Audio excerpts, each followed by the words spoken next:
Hi everyone, it's Mark here, talking to you from the lovely and sunny city of Barcelona. And today is my first day here at YouTube doing a stream.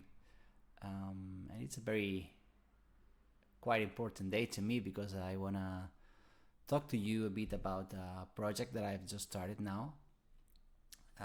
This project is named Collective Metanoia.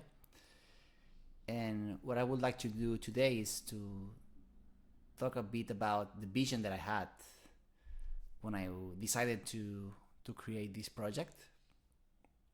But first of all, just to talk about a bit myself, or actually not myself, but the role that I've been playing for the last years. So my name is Mark, and I lived in a small village during my childhood, and I then decided to go to Barcelona to study. I studied economics and I started to work when I was 24. And when I was 27, I decided to work abroad, just to challenge myself. And in 2020, Oops. So in 2020, I had a burnout. I had an existential crisis that led me to start a search of my real identity.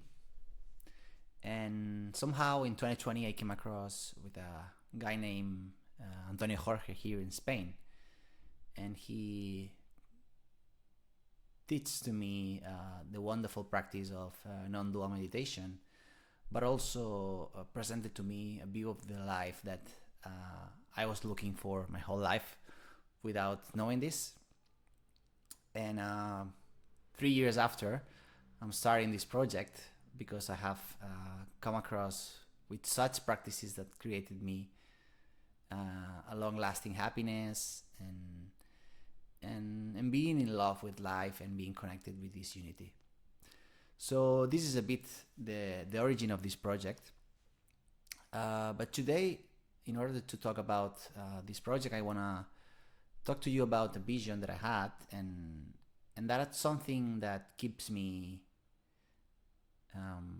with enthusiasm every morning when I wake up. It's something that drives me to wake up from bed and to go for the day with the whole energy, love, and light that I could bring off. And this vision starts with a concern. I think that we all feel like society, it's getting crazier every day that goes by, and this can lead, especially if you read the conventional media, this can lead to some sense of nihilism, some sense of even depression, right? Because it's a very apocalyptic scenario. And I've been in this position for a while, but what drives me forward now, it's the light version of the future. So when I say light, I mean in terms of the positive. I don't like to say positive, but I would say more harmonic view of life. And this is something I'm gonna present to you, and then you can put some comments here down in the description. But yeah, let's go for it. And the way I see the world for the next, I would say 30 years, it's from a starting point, I think that the huge revolution we're going to experiment on the next 20, 30 years, as I said, is the union between science and spirituality. We are seeing some progress on that. We see, like, for example, works from Don Hoffman or Bernardo Kastrup or many others. I can put you some of these descriptions, some of the links in the description. But my feeling, my intuition is that we are approximating towards an union of science and spirituality, and this is the big event that's going to happen in the next years. And you may ask, why is this a big event? Well, first of all, we have to define what I mean by spirituality, because I don't mean any kind of religion at all. When I talk about the spirituality, it goes deep down to a simple concept, which is that there's a part of us, an inner part of us, that is divine, and that this divinity is in everything and in everyone, and this material is the same, meaning that, in simple terms, that you are watching this video, you're exactly the same as me, and this gives a hint of the next point, right? Because if we have this union between science and spirituality, this means, from a practical and rational point of view, which rationality has been the dominant until a few years.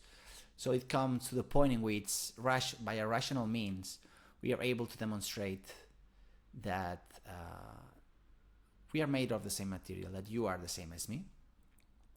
And this means that if you are the same like me, everything that will happen to you is also happening to me, meaning that my interaction between you and me is gonna be based on love and empathy. And this is the second point, right? I do believe that we are consciously moving towards this experience of life, so to live having love in the center of our compass. But obviously, this is something that may sound to you very utopic, right?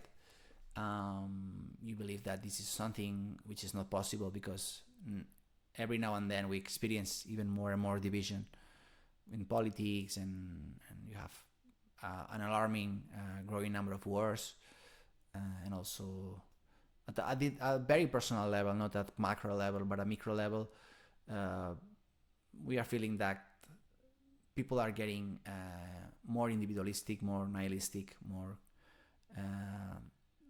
running towards consumism, right? But this is a hint also, again, that links to the third point, which is we may see that this is a scenario which is living, acting in a world which love is a driving force, but this is not an utopia. For the way I see it, we just need to identify which is the enemy of this story that we believe that is a topic, which is the ego. And the ego is something that has been described by many spiritual traditions like Buddhism. And when I say ego, is this sense of I-ness, this sense that you are a separate individual from the world, and therefore you ask, so all your expressions are aligned with this individuality. So we just need to observe this ego, because I believe that that's something that created a function in our society, but we need to start saying farewell to this ego. And from my practical experience, the way to tackle this is to have a sustained practice of meditation, of self-inquiry, which means questioning constantly, who are you? Which is the real identity on you? And this is something that I feel like is growing every day. We are getting stronger and stronger communities in this respect. And this change in the world, I don't believe it's not going in the direction of putting more rules, more limit, and having morality as a driving force, but rather it's going to be something that is increasing, and it will be spontaneous. But I have this clear view that we are moving towards this direction, even though if you take a look at the conventional media, it looks like the opposite. In this respect, and I'm finishing here my whole expression of my vision, I do believe the psychedelics, it's something that it may play a strong role in this construct that I'm presenting to you now. because the main stumbling stone or the main blocker to have this dissolution of the ego is the constant work or the routines. And this is something that it's getting even more complicated nowadays to establish a routine in one's life, and one's routine that is not depending from the external source but from your inner soul, right? And I do believe psychedelics will get more and more studied.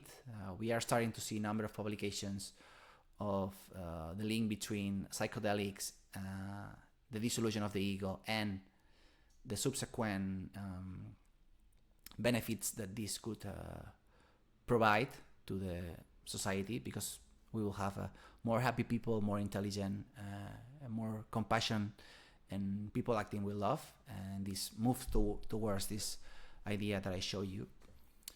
But yeah, we just need to keep an eye on that, because I do believe psychedelics will play an important role in this vision.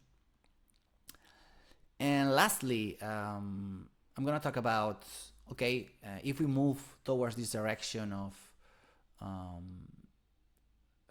experiencing having the human experience with the compass, so the heart inside of our compass, how is the economy going to look like? And the way I see this future in my vision is that we are seeing an increase of new technologies, which basically are artificial intelligence and robotics. And I do believe that in the next 20, 30 years, people are, so all the dangerous and monotonous and annoying tasks will be mainly covered by robots or artificial intelligence. And as a human, the way we can interact with this economy is gonna be based on two ideas. One is enthusiasm, and then vocation. When I say enthusiasm, I refer to the Greek etymology, which means with God inside, which means that everything that we do is coming from an act of divinity, in the sense that we lose the concept or the experience of space-time. And then I refer to vocation. So I do believe that we all have a vocation, we all have a talent, which is innate, and this talent is something that is like a potential, right? That nowadays many people are not able to bring to the society, because we have a very egotic view of work.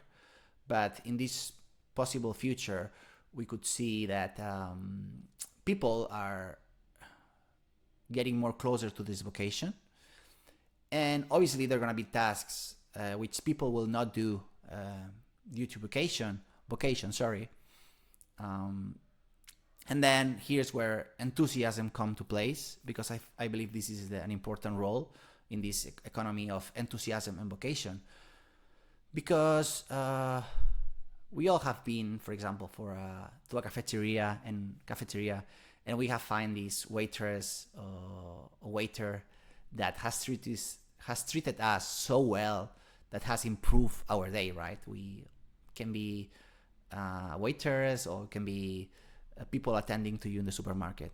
So I do believe enthusiasm is also a driving force in this economy. And yeah, that's a bit the summary that I wanted to make about the vision.